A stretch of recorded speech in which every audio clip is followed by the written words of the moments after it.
Bonjour et bienvenue chez Breizh Motorsport. Aujourd'hui, un sujet qu'on a traité il y a très peu de temps, mais d'une autre manière. On parle toujours prépa, on parle toujours de Cayman GT4, mais avec différentes pièces. Enfin, une autre marque.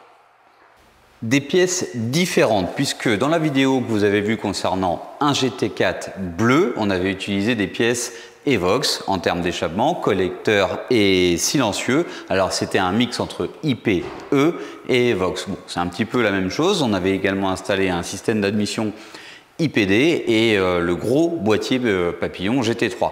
Donc tout ça pour un gain de à peu près 30 chevaux. J'étais un tout petit peu déçu. On aurait voulu avoir 40-50 chevaux, ce qu'on avait eu avec un Cayman Air précédemment, il y a un petit peu de temps, mais c'est vrai que là, la marge de manœuvre sur GT4 a été moins importante. On est passé de 370 chevaux à 397. 27 chevaux donc, avec beaucoup plus de couple et un comportement vraiment très intéressant. Souvenez-vous, le client était vraiment bluffé par le comportement moteur, mais également par le comportement châssis. Pour celle-ci, pas de châssis, pas de modification. La voiture est déjà un petit peu modifiée, mais là pour le coup, c'est aussi justifié par la différence du matériel. Puisque là, on va bosser avec du Dundon, avec l'admission et l'échappement et le silencieux, enfin le vrai Power Package Dundon, et on va voir si la recette et le résultat est différent. Ce Cayman GT4 est un 3.8 déjà bien abouti et Dundon annonce un sacré score. Hein. Franchement, c'est du jamais vu. Hein. Sur les 991 et sur les 992 GT3, on a à peu près 40 chevaux. 50 chevaux quand on fait le Power Package complet, admission et échappement. Mais pour la 992, ça n'est pas encore disponible, la partie admission. Ce qui fait à peu près 40 chevaux en mode race et un petit peu moins en mode street. Alors, on va vous détailler cette version dans ses specs, hein, dans le choix qu'a fait le client, puisqu'on a également des catalyseurs, donc une version street qui nous permet de passer au contrôle. Quelque chose de tout à fait nouveau, puisqu'on ne va pas bosser sur l'admission avec un plénum IPD, on va simplement remplacer les deux collecteurs d'admission qui sont à droite et gauche du plénum. Donc c'est vraiment une manière nouvelle pour nous d'aborder la prépa sur ces moteurs, puisqu'on va sortir des culasses pour aller alimenter le plénum. En général, hein, on bosse juste sur le plénum, et c'est vrai que même sur les 91, on conservait les pipes d'admission d'origine de la voiture. Plénum, on va l'installer entre ces deux pipes, donc on reviendra dessus tout à l'heure. Ici, les collecteurs longs, et on va faire un comparatif entre les deux prépas, puisque c'est super intéressant. C'est la première fois qu'on faisait un Cayman GT4 avec le Martini bleu. Ce sera le deuxième ici avec ce très joli Cayman gris qu'on vous présentera un petit peu plus dans les détails. Pour sa configuration, hein. On aime les Porsche aussi pour ces détails, mais là ça n'a rien à voir. Le budget, on était à peu près à 10 000 euros. 10 000 euros pour la prépa, Evox, IPD et compagnie avec la reprogrammation moteur, la totale. Si vous avez un doute sur les specs, n'hésitez pas à aller voir la vidéo. Ici, on est, attention, à presque 30 000 euros. Ça n'a rien à voir. On est 3 fois plus cher. On va voir si les gains sont 3 fois plus importants. En tout cas, c'est dommage. On n'a plus les voitures. Ça se joue enfin les deux voitures, ça se joue à une semaine près. Mais on va essayer de vous ramener un petit peu de plan pour pouvoir comparer les choses. Ici, collecteur long, c'est sûr que c'est pas le modèle IPE qui était aussi bien fait. Ne nous avançons pas trop vite. On verra à la fin ce que ça donne. Mais visuellement, c'est pas pareil, et on sait que chez Dundon, en général, ça marche. Ce sera la surprise. Un silencieux, deux collecteurs longs, des tubes pour connecter ce moteur qui est à l'envers, ou plutôt à l'endroit, dans ces versions de Porsche à moteur centraux, et puis des valves, des catalyseurs sport, je vous le disais, et là c'est pareil, hein, on voit que c'est pas fichu comme d'autres catalyseurs sport, c'est très qualitatif. Je vois pas au travers, alors que c'est vraiment des choses très permissives. C'est un détail, mais c'est bien fait. Concernant le silencieux, on a une version Quiet, donc la version la moins sonore du silencieux arrière, puisqu'on aurait aussi pu avoir simplement un crack pipe, et là ça aurait vraiment gueulé. J'ai hâte de l'entendre. Je sais qu'avec ces collecteurs, la sonorité sera différente, plus aiguë, plus mélodieuse, mais Ça, c'est par la forme. On peut s'avancer sur le résultat et quelque chose d'assez particulier. Il y a quelque chose qui vous interpelle sur ces collecteurs? Les plus curieux auront peut-être remarqué, je ne sais pas si ça vous choque, alors je vais le manipuler comme ça, et puis vous allez me dire s'il n'y a pas un truc quand même qui cloche, parce que on est d'accord, hein, c'est un 6 cylindres, et là vous voyez combien de tuyaux. J'en compte 1, 2, 3 et 4, donc c'est bien un 6 cylindres, on est d'accord. Et ici, on a trois supports de collecteurs qui vont venir se fixer sur la culasse. Et ici, donc le 4e tube qui est là pour le fun. Alors si vous avez une idée, n'hésitez pas à mettre votre commentaire. Sinon, la réponse va arriver dans quelques instants. Mais c'est vrai que c'est surprenant puisque là, ça fait vraiment penser à un collecteur de V8. Et quand je vous dis que Dundon ne rigole pas, c'est cher. Alors, on a souvent la remarque, hein, effectivement, c'est cher. Les gains sont là. On essaie parfois de trouver des solutions des solutions moins chères, en fait, des solutions économiquement plus intéressantes. Mais des fois, ça va. On a quand même des gains intéressants chez Super Sprint, chez Fabspeed. Et parfois, on est un petit peu déçu. Alors, il faut savoir que pour concevoir une chose comme ça, il y a 2 méthodes. C'est soit c'est joli et ça fait gagner un peu, ou soit c'est pas forcément très joli. En plus chez Dundon, hein, si on regarde un petit peu la pièce en elle-même, elle n'est pas là pour briller et vous en mettre plein les yeux. Par contre, la conception, il y a du gros temps de passé. Il y a de la recherche, il y a du développement. Je regarde à l'intérieur, très clairement, l'IPE n'apportait pas ces solutions de technologie et de développement qu'apporte le collecteur Dundon. 4 cylindres sur un 6 cylindres. Pourquoi? Eh bien, je suis surpris. Hein. Franchement, ce tuyau, qui ne sert à rien, était présent sur un échappement Fabspeed, sur pas le collecteur, mais sur plutôt le silencieux ou les connecteurs entre les deux. Faudrait qu'on vérifie. Et en fait, la question, on se demandait vraiment pourquoi. Et la réponse, c'est pour éviter les effets de drone, puisqu'en fait ça crée une turbulence qui évite le phénomène de drone, donc ça ne nie pas aux performances, mais par contre quand ça drone c'est pas roulable. Donc on en a beaucoup parlé dans nos dernières vidéos puisqu'on a fait beaucoup de modifications d'échappement et c'est hyper important, vous le savez, pour vos oreilles et pour le confort de conduite. Même si on est dans une voiture de sport, le drone c'est insupportable, donc ça monte jusqu'en haut, c'est pas pour rien. Il y a un petit ressort qui va venir le tenir ici. Et par contre, là où je suis surpris, pourquoi avoir porté autant d'importance à cette pointe, hein. On sait que c'est là que les gaz... Alors, c'est pas évident de vous le montrer. Hein.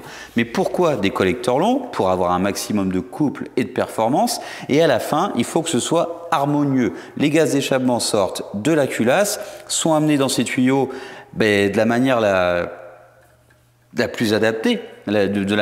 C'est vraiment conçu de la meilleure manière qu'il soit et à la fin de ce cheminement, il faut que le mélange soit parfait et on sait qu'avec un travail comme ça en interne, on va essayer de vous faire un plan, c'est fabuleux. Vraiment, il n'y a pas d'autre mot, alors que dans le collecteur IPE, on voyait rien. C'était un collecteur court, avec un catalyseur soudé et en fait ça masquait bien le boulot puisqu'on est incapable d'aller voir ici si c'était fait de la même manière, mais c'est clair que non puisque déjà on n'avait pas le travail de cheminement pour aller jusque là.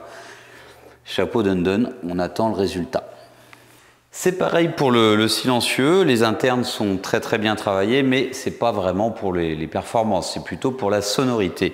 Ensuite, on reviendra sur l'admission, les valves, on n'en parle pas, c'est bien fait, mais c'est tout simple. C'est les catalyseurs, on en a parlé. Maintenant, parlons un petit peu de cette voiture. On en a profité pour la passer au banc lors du passage au banc du Cayman Martini bleu. Le score est exactement le même, 370 chevaux pour l'une et pour l'autre, dans les mêmes conditions, le même jour. Donc c'est très bien, c'est annoncé à 385.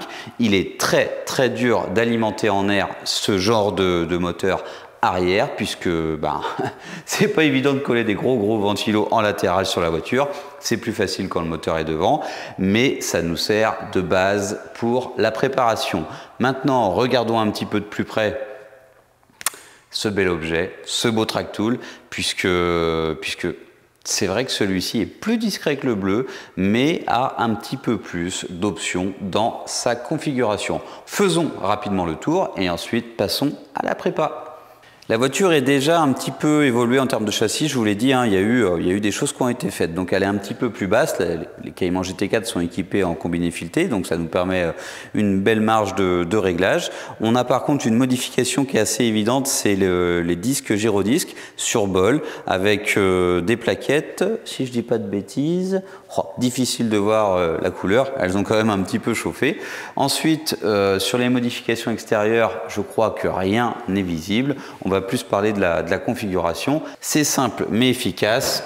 Gris, intérieur noir avec des surpiqûres jaunes.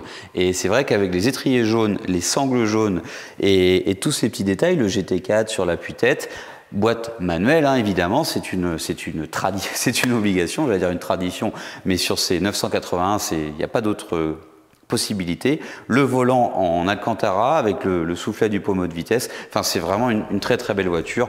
Place aux images, ça vaudra mieux qu'un grand discours.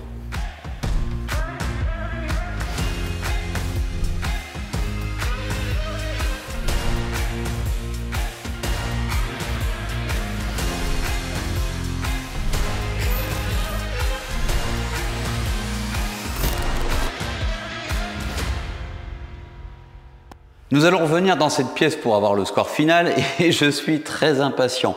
Mais bon, pour le moment, allons installer ces pièces. Et c'est vrai que la voiture est toute d'origine. On parle d'échappement, donc on parle de PSE, l'échappement à valve d'origine Porsche, le Porsche Sport Exhaust. Eh bien, on va le faire chanter ce Cayman. Il n'y a pas que les perfs.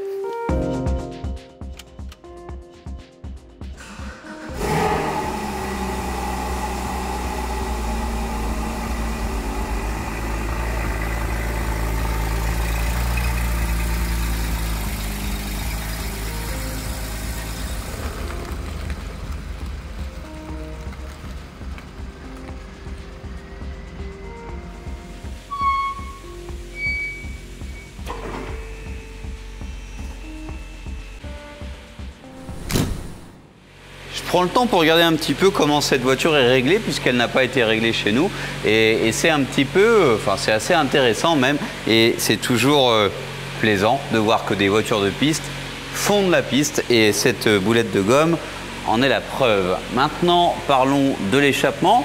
L'admission ça se passera par dessus. Évidemment qu'avec des collecteurs de ce genre on peut faire mieux. Évidemment que le collecteur IPE apportait visuellement quelque chose de bien plus intéressant.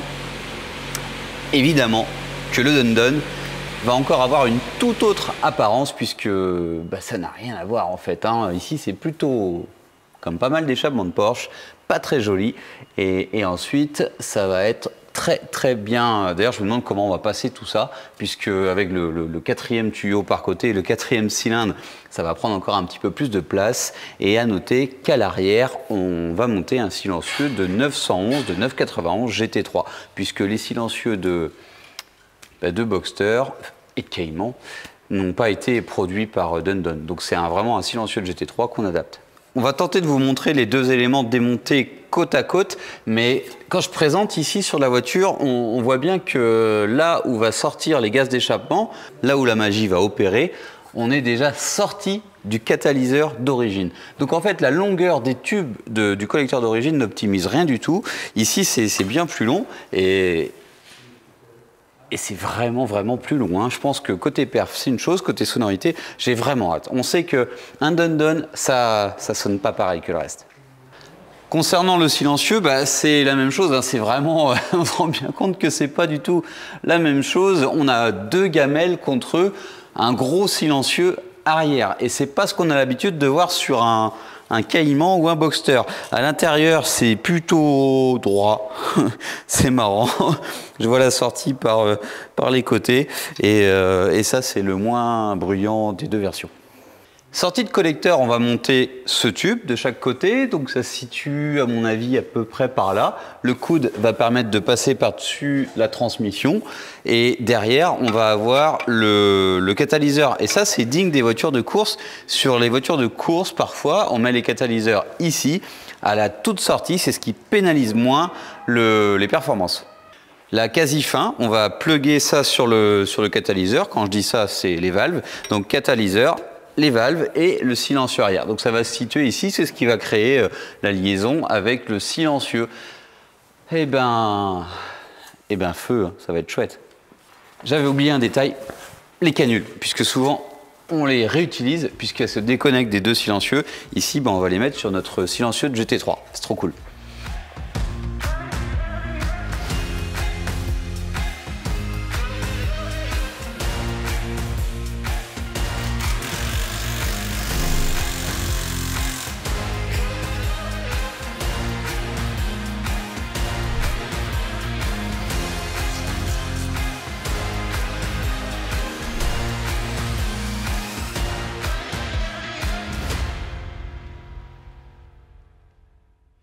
Montage de l'échappement en cours, montage d'un système complet, collecteur, catalyseur et silencieux arrière de 991 GT3. J'insiste sur le GT3. Le support, bien évidemment, ne va plus. Avec les silencieux d'origine, c'est pas du tout le même montage. Et on peut observer que tout est en place et que le cheminement est vraiment optimal. Donc, c'est vraiment de la belle pièce. Je suis pas déçu du montage. C'était beau dans les mains, mais c'est beau sur la voiture. On va pouvoir comparer un petit peu les pièces d'origine. C'est assez choquant, on n'a pas les deux éléments côte à côte, c'est bien dommage, mais visuellement ça saute aux yeux.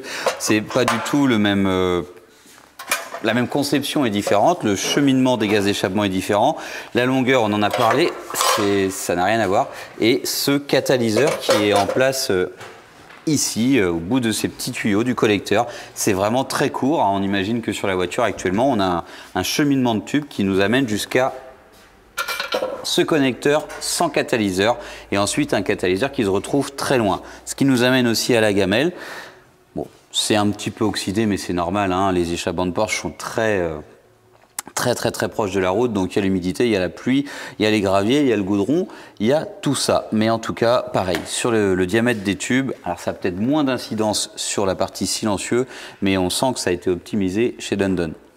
Concernant ces silencieux, toujours, on peut vraiment voir la conception est différente. Un silencieux de GT3, il serait à la place des sorties au milieu, à la place des deux connecteurs. Les valves sont à peu près au même endroit, un système pneumatique de la même manière. Mais bon, c'est pas la même chose, c'est pas fait pareil, mais bon, c'est pas très important pour les performances. Les performances d'ailleurs, on va pouvoir aller les mesurer très prochainement sur le banc, avant de monter la partie admission et on recommencera ensuite un troisième passage au banc avec l'admission et la reprogrammation moteur. Je l'avais oublié celle-là. On parle de l'optimisation du flux des gaz d'échappement. Ici, c'est pareil pour l'admission. Et il va falloir qu'on démonte les éléments qui sont sur la voiture. Bon, je l'ai dit, ce sera après le deuxième passage au banc, mais je prends quand même le temps de vous montrer. Une pièce en impression 3D, donc une fabrication quand même assez complexe. On peut faire de l'impression 3D pour plein de choses, mais là, il faut quand même que ce soit costaud. Et à l'intérieur, c'est tout lisse. Bon, vraiment, j'attends de démonter pour voir, mais encore quelques chevaux à la clé. Pour le coup, pas de changement de sonorité. La sonorité, j'y reviens concernant l'échappement Dundon. J'ai vraiment hâte à entendre un flat 6 avec une cylindrée de 3,8 litres avec un échappement adapté, les collecteurs longs. Ça devrait vraiment sonner. J'ai vraiment hâte.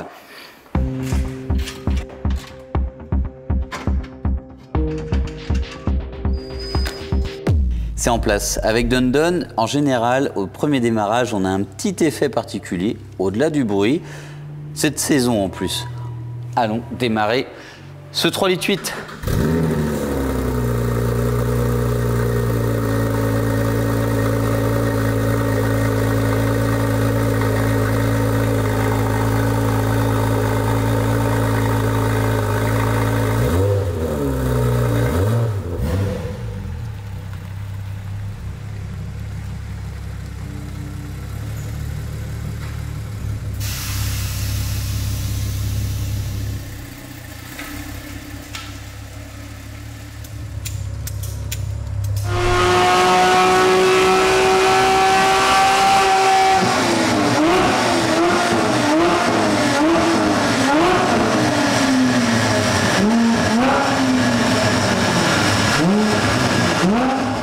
difficile de cacher sa joie et le goût du travail bien fait.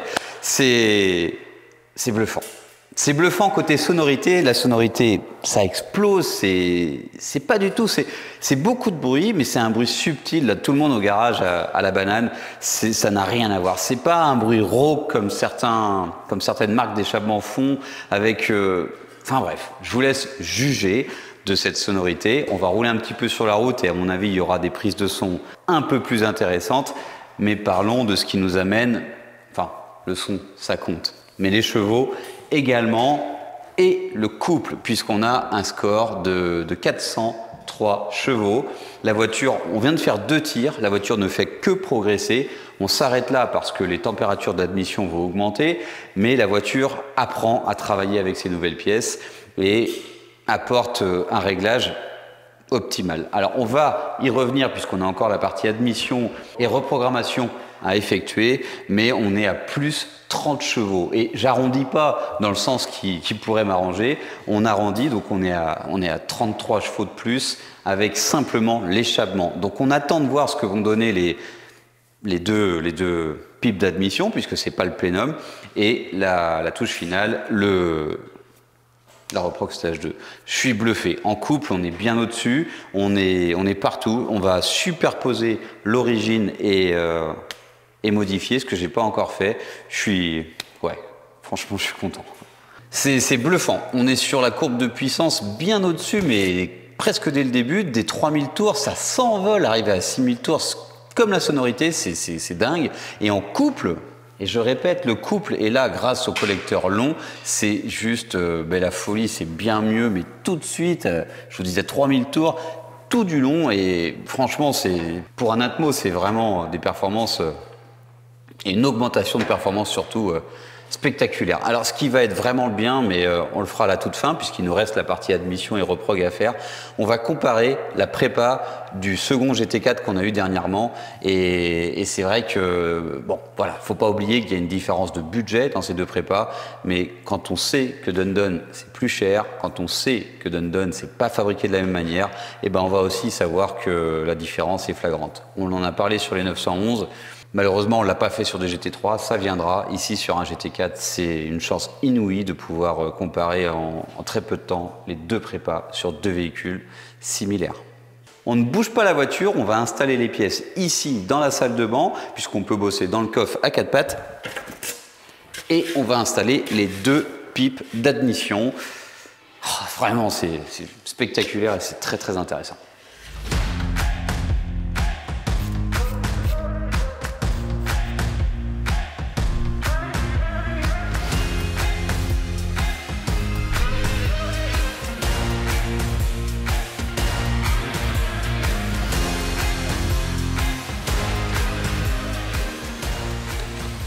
Les deux Integ Runner. On va parler anglais, ça va faire, au moins ça va correspondre à la marque et au pays d'où provient ces pièces, Dundon Motorsport.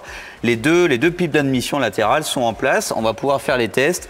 On voulait vous montrer un petit peu la vue d'ensemble, hein, le moteur, ce flat 6 qui est tout en bas à plat avec la partie admission sur le dessus. Le papillon, je le répète, et le plénum restent celui d'origine. On a l'habitude de monter du IPD et un gros papillon en 82 mm comme la GT3, la 997 GT3 notamment, mais là ça n'est pas nécessaire, donc place au test.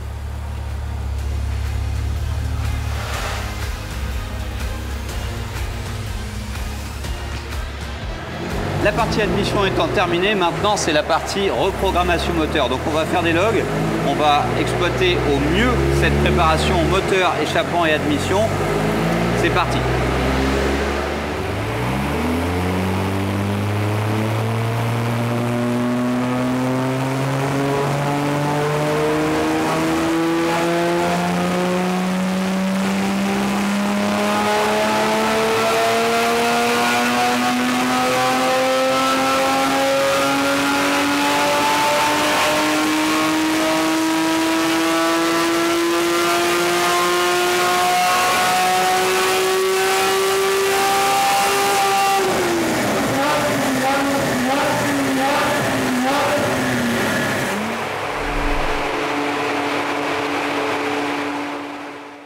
Toujours la même sérénade, après pas mal de tirs et une température d'admission qui augmente, nous sommes à 415 chevaux. Donc ça nous a fait gagner une quarantaine de chevaux. On fera le bilan à la fin, on va pouvoir comparer toutes les courbes puisqu'on a fait beaucoup de tirs sur la fin, mais on a fait des tirs à chaque fois pour voir les évolutions avec la préparation qui augmentait. Maintenant, allons essayer cette voiture sur route puisque je l'avais essayé avant de commencer cette vidéo et j'en avais vraiment un sentiment de conduite assez précis puisqu'on avait surtout le Cayman bleu et celui-ci qui est gris en même temps avec un comportement très similaire et d'ailleurs les deux sortaient exactement le même score d'origine. On va pouvoir regarder la courbe actuelle et la toute première. Comme je vous l'ai dit, l'analyse finale sera sûrement plus intéressante avec cette multitude de tirs. Au-delà du score, quelque chose d'intéressant, c'est la forme de la courbe. On a des pics en fait de puissance à des endroits en fait, c'est très important. Ces pics, ici, on a quand même pas mal de chevaux sur la zone. Alors, je vais vous mettre en tours minute plutôt que la vitesse. Ici, vers 4000 tours, on a un creux qu'on a très bien lissé. Ici, après 5000 tours, je vous disais sur la route, à l'essai d'origine, on le sentait énormément qu'ici, elle s'emballait. Et bien ici, là, actuellement, c'est beaucoup plus lissé. En haut, bon, c'est là que ça s'enflamme. C'est vraiment là qu'on a le plus de gains. Par contre, sur le couple, c'est plutôt vrai toute la durée du tir à partir de 3000 tours et globalement on a vraiment bien lissé, donc la voiture va être beaucoup plus intéressante à conduire et on l'avait déjà ressenti sur le GT4 bleu. Après cette très belle préparation, passons à l'essai routier et ça me plaît vraiment puisque là on va en prendre plein les oreilles et on va aussi avoir un GT4, un vrai GT4.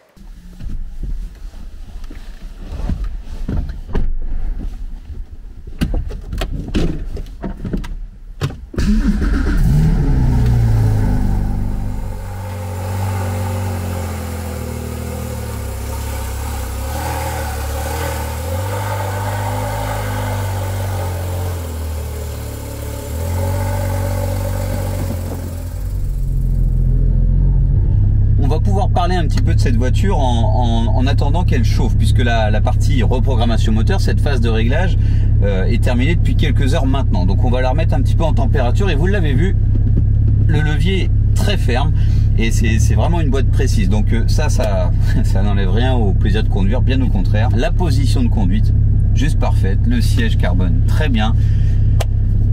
Je parlais tout à l'heure du Cayman GT4 bleu, on retrouve très vite ces repères là dedans et c'est juste une très bonne voiture ce Cayman. J'active les essuie-glaces, ce qui veut dire que la météo n'est pas tip top. Alors c'est l'hiver, c'est bien normal, mais on va faire au mieux pour essayer d'exploiter un petit peu ce comportement moteur qui a changé.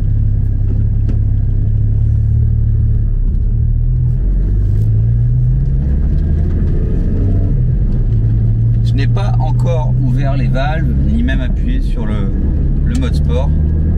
Il va falloir faire chauffer un petit peu les pneus. Qui dit route humide, dit température assez basse.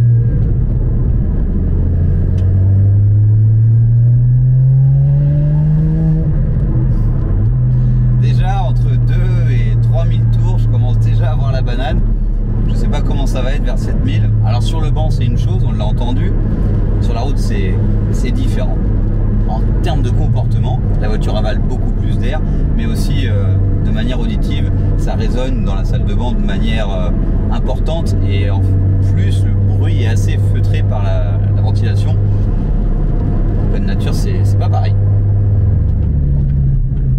On parle beaucoup de moteur et pas de châssis, mais c'est dommage. On pourrait comparer un petit peu le GT4 bleu sur lequel on a fait une préparation d'amortisseur, de bras, enfin préparation châssis globalement, et on sent tout de suite la différence avec celle-ci. Celle-ci avait déjà beaucoup de réglages en arrivant, donc elle était plus agressive, plus intéressante à conduire de manière dynamique, mais là maintenant celle-ci, et ben finalement elle est un petit peu en dessous de l'autre en termes d'amortissement. Là c'est très confortable et on sent qu'avec le kit de ressort eMotion sur le bleu on a apporté quand même quelque chose d'intéressant pour faire de la piste, mais sur la route c'était pas désagréable non plus.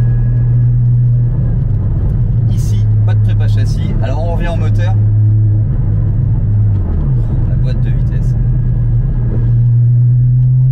Alors je vais quand même mettre le mode sport température exploitable.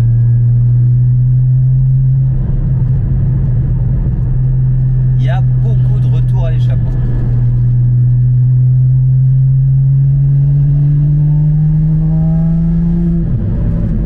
Le bruit est très très sourd, rock. C'est vraiment un son assez grave. En tout cas, en sous-régime.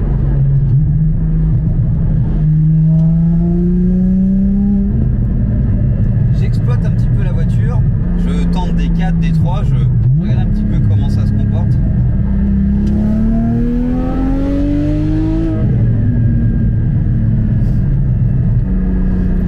Avant, on avait un peu creux, une explosion et une voiture un petit peu à bout de souffle. Dans la phase où c'était creux, on sent qu'on a beaucoup plus de répondants, beaucoup plus de couple. Et dans la phase où ça s'énervait, bah, finalement, on sent moins ça. C'est beaucoup plus lisse. La courbe de puissance sur le vent le montre très bien. C'est vraiment différent. Alors là, c'est des petits essais. J'ai hâte de pouvoir essayer un vrai 2000-7000. Dur de ne pas comparer, mais même la ligne Evox, même si c'était pas la même sonorité, on retrouve quelque chose de grave et de sourd dans les deux cas en fait. J'ouvre les valves.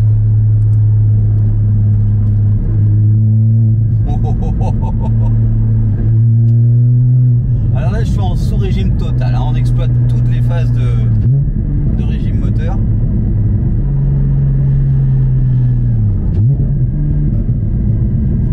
C'est pas moi qui fais le talon pointe. Dès qu'on met le mode sport, c'est parti.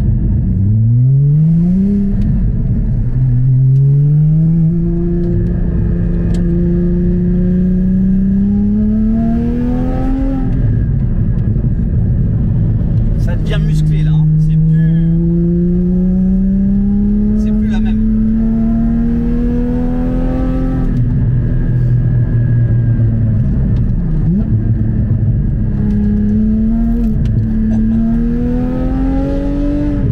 Alors la voiture est bien chaude, mais les pneus pas tout à fait. PS Cup 2, un vrai pneu piste. Il y a besoin de chauffer sur la route.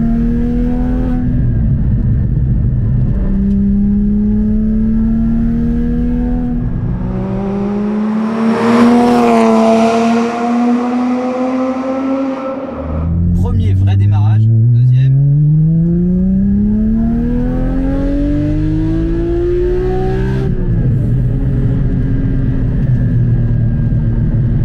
J'ai envie de dire qu'on a encore un petit peu ce sentiment d'explosion vers 5000. Ah mais alors par contre on atteint presque 8000 tours d'une manière bien plus explosive. Alors on n'est pas là pour parler châssis et ça tombe bien, mais difficile de ne pas vanter les mérites de cette voiture qui avec quelques réglages, alors il y en a moins que sur le bleu, mais c'est vraiment une super caisse le Cayman.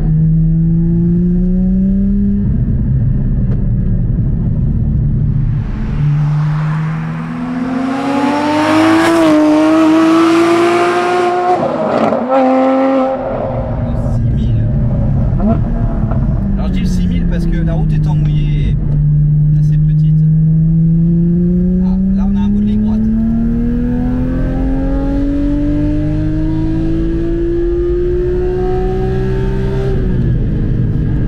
J'ai même pas tapé le rupteur.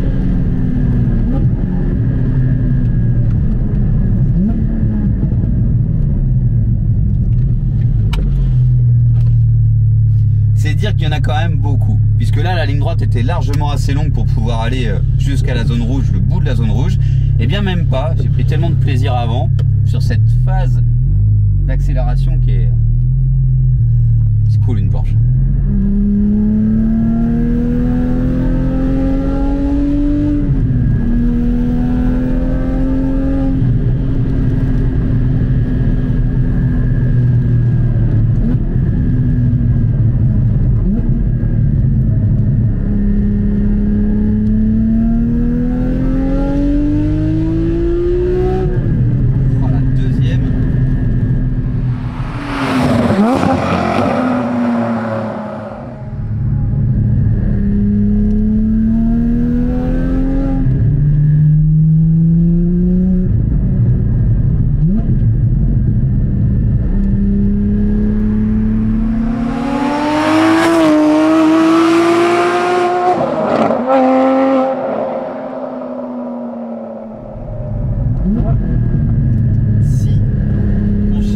vraiment la performance.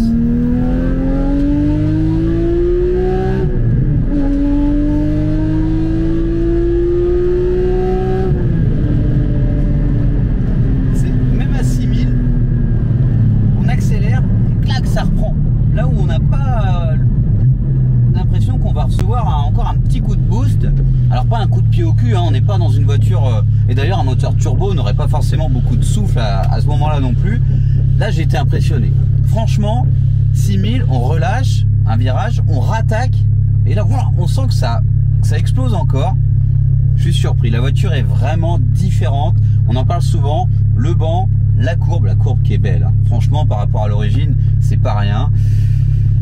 On n'est pas sur une voiture turbo, je le répète, donc on se contente de ce qu'on a et je pense que ce qu'on a ici c'est le meilleur. En termes de prépa c'est une chose, mais en termes de motorisation, 3,8 litres, 911, 4 litres, vraiment, de la cylindrée, c'est important. Et l'Atmo, je trouve que ça apporte quelque chose quand même. Beaucoup de polémiques sur le sujet, c'est normal. Entre performance et sonorité et comportement, reste débat. Je vais pas vous cacher que la sonorité que je préfère, c'est vraiment celle des hauts régimes, puisque la ligne d'échappement étant très longue, on se retrouve quand même avec un son assez sourd, et les 911 font pas ce bruit là. Les 911 sont quand même, je trouve, plus agréables auditivement.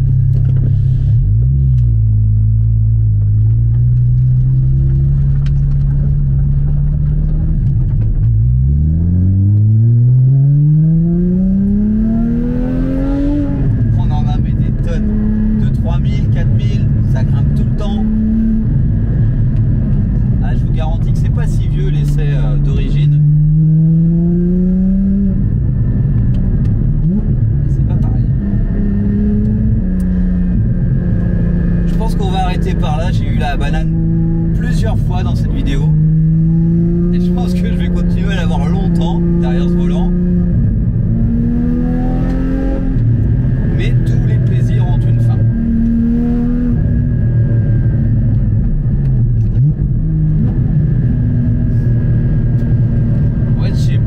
Je sais pas si j'ai envie de descendre de cette voiture avec ce levier de vitesse. On est constamment occupé et le temps passe trop vite. C'est trop cool. Et plus on exploite la voiture sur différents rapports, plus on se rend compte de l'évolution de la moto, enfin de ce moteur. C'est juste super plein. C'est vraiment très efficace. Une prépa Dundon.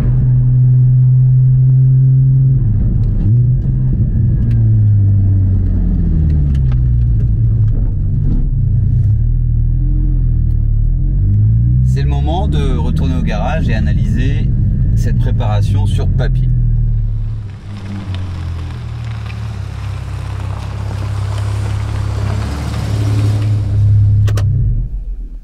On va superposer les courbes et voir un petit peu ce que ça donne à chaque étape, puisqu'on l'a fait entre guillemets étape par étape, donc on a comparé à chaque étape suivante avec la précédente.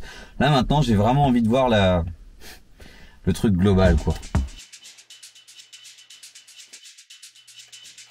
Base de données, courbe de puissance, et allons sélectionner ce qui nous intéresse. La meilleure. Et ensuite on va rajouter les étapes intermédiaires.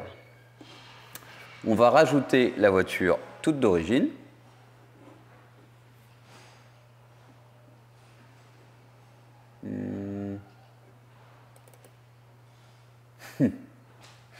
Je rigole, hein, mais on va rigoler pas mal à la fin aussi. Rajoutons ensuite une étape intermédiaire intéressante, celle avec l'échappement seulement. Je trouve ça hyper intéressant. Et ensuite, une étape également, ce qui pourrait être pas mal, c'est avec l'admission. Ensuite, derrière, on a tout le travail de carto. Je l'ajoute. On verra si c'est pas trop brouillon, puisque ça commence à faire un gros micmac. Et en plus, on est à fond. Donc, ça aurait été intéressant de voir notre développement de carto en stage 1 basique et ensuite avec le travail, après les logs. On pourrait le faire. C'est pas l'écart le plus intéressant, mais c'est dommage. Maintenant, on va sélectionner les tours minutes, c'est plus intéressant, et on va supprimer une partie des courbes qui nous intéressent moins, la puissance aux roues et la puissance dissipée. Alors, là, c'est intéressant, puisqu'on a enfin la courbe d'origine et en gras, la courbe terminée et en pointillé, plus ou moins épais, en fait, discontinue les deux courbes intermédiaires. On va mettre tout ça sur papier, ce sera plus simple. On met les valeurs max, 416 chevaux, après pas mal de tirs, 420 Nm et les courbes. Allez, on met ça sur la clé USB, on imprime et on regarde tout ça de plus près. Intéressant, la courbe grasse qui est la finale, on est un petit peu plus creux et on le ressent un petit peu à la conduite sous 2000 tours. Mais sous 2000 tours, il ne se passe pas grand-chose en fait sur la route et sur la piste encore moins. Donc là, il y a vraiment quelque chose de différent et c'est rigolo puisque je ne pensais pas qu'on aurait gagné autant sur la fin en fait. Même si c'est proportionnellement bien moindre qu'avec l'échappement, c'est quand même pas mal. Donc la petite courbe fine et un petit peu biscornu ici, c'est l'origine. Tout en haut, on a les cases qui représentent 20 chevaux, donc 20, 40 et une quarantaine de chevaux de gagné. On est même presque, on dépasse les 45 chevaux, 46 chevaux exactement, donc on est vraiment pas mal pour une prépa Atmo. L'écart est important ici, on a un écart qui dure comme ça tout au long de la courbe, et sur le couple, c'est la même chose. Il y a quelque chose qui m'interpelle, c'est ces courbes de couple qui étaient très aléatoires et biscornues. Et aujourd'hui, quand je dis qu'on a lissé, on a vraiment lissé. Alors c'est pareil pour le couple, en bas, on a un petit sacrifice ici sur cette zone qui n'est pas utilisée sur la piste. Alors ça la rend peut-être un peu moins confortable. J'avoue que là, sur la route, c'est pas ce que j'ai cherché à regarder. Mais effectivement, là, on est un peu moins bien. Donc tout ça à l'avantage de la partie haute. Et ici, je vous le dis, c'est biscornu d'origine, mais c'est biscornu à chaque étape. C'est vraiment la carto sur la fin qui a tout lissé de manière très homogène. C'est un peu moins le cas pour la courbe de puissance. Mais alors le couple, c'est ça justement qu'on ne ressent plus aujourd'hui. Ces phases d'accélération un petit peu en saccade. Donc on est content, on a des gros écarts de couple sur certains pics aussi, et c'est vrai que c'est une prépa qui fonctionne. Cette prépa touche à sa fin, c'est vraiment un programme très complet concernant cette partie moteur, et je vous l'ai dit, ça fonctionne. Donc après le Nürburgring Péolet, le banc, tous ces essais et toutes ces pièces montées sur la voiture, ce qui serait marrant, c'est d'aller tester cet outil au Nürburgring en Allemagne, le vrai. Bon, c'est pas pour aujourd'hui, mais ce serait le parfait outil. On souhaite à son propriétaire de bien s'amuser avec cette voiture, peu importe le circuit. J'espère que cette vidéo vous a plu. C'était assez technique, c'est assez efficace. Kenavo.